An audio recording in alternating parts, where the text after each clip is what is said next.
তাহলে এই ত্রিকোণমিতির সূত্রগুলি যদি মনে রাখতে চাই, আমরা যে কৌশলটা প্রয়োগ করব সেটা হচ্ছে আমরা আগে একটা ষড়ভুজ অঙ্কন করব। এই যে ষড়ভুজ নিলাম, ষড়ভুজের আমরা প্রত্যেকটা কোণায় যে ত্রিকোণমিতিক অনুপাতগুলো আছে আমরা সেই অনুপাতগুলো লিখব। তাহলে আমরা ত্রিকোণমিতিক অনুপাত কয়টি জানি? আমরা ত্রিকোণমিতিক অনুপাত জানি 6টি। তাহলে 1 নাম্বার কে থাকে দেখো তো, আমরা 1 নাম্বার ত্রিকোণমিতিক অনুপাত জানি sin থিটা। এরপর কি জানি? cos theta. তাহলে উপরে নেব আমরা sin থিটা আর cos থিটা, আর নিচে নেব কি আমরা? এই sec থিটা, আর এদিকে নেব আমরা cosec থিটা। আর এই কোণায় প্রথম যেটা এখানে লিখবো আমরা tan থিটা। আর এই পরের যে কোণায় আছে এই কোণায় দেখো এখানে কি লিখবো আমরা? cot theta. এই তো হলো। দেখো আমরা 6টা ত্রিকোণমিতিক অনুপাত নিলাম। এখন দেখো তো সাইনের বিপরীত দিকে কি আছে দেখো তো, একবারে কোণায় সাইনের বিপরীত দিকে আছে কোসেক। তাহলে কি করব আমরা? এরকম কোণাগুণি যোগ করে দিব।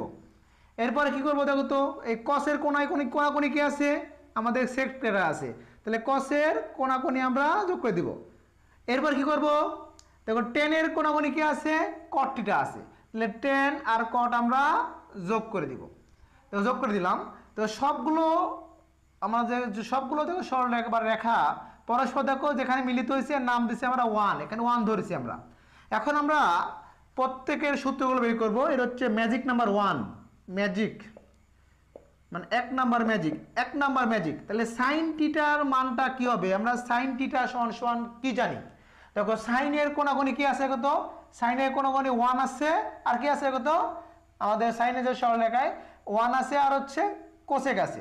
তাহলে সাইন থিটা সমান লিখবো এই 1 আর ডিভাইডেড হচ্ছে কোসেক থিটা। তাহলে সাইন থিটা সমান কি পাচ্ছি আমরা? 1/কোসেক থিটা। এরপরে যদি cos থিটা মান বের করতে চাই, দেখো cos থিটা, তাহলে cos থিটা দেখো তো কোণাকুণি বিপরীত দিকে কি আছে দেখো তো? sec থিটা আছে, আর মাঝখানে কি আছে? 1। তাহলে আমরা উপরে নেব 1, নিচে নেব হচ্ছে sec থিটা। তাহলে আমরা cos থিটা সমান কি পেলাম? 1/sec theta. এরপরে আমরা যদি tan থিটা মান বের করতে চাই, দেখো tan এর বিপরীত দিকে কি আছে কত? cot থিটা আছে। তাহলে tan থিটা, তাহলে tan থিটা সমান কি লিখতে পারবো? দেখো মাঝখানে 1 আছে, 1টা উপরে দিব আর নিচে দিব আমরা cot থিটা। তাহলে আমরা tan থিটা সমান পেয়ে গেলাম হচ্ছে কি 1/cot থিটা পেয়ে গেলাম।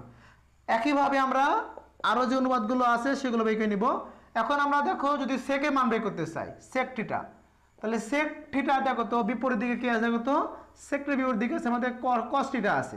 তাহলে এখানে কি লিখবো আমরা? উপরে 1, নিচে হচ্ছে আমাদের cos থিটা। এরপরে দেখো আমরা cosec থিটা মান বের করব, cosec থিটা। তাহলে দেখো তো cosec থিটার বিপরীত দিকে কি আছে? sin থিটা আছে, মাঝখানে আছে 1। তাহলে 1টা আমাদের উপরে থাকবে, নিচে আসতেছে আমাদের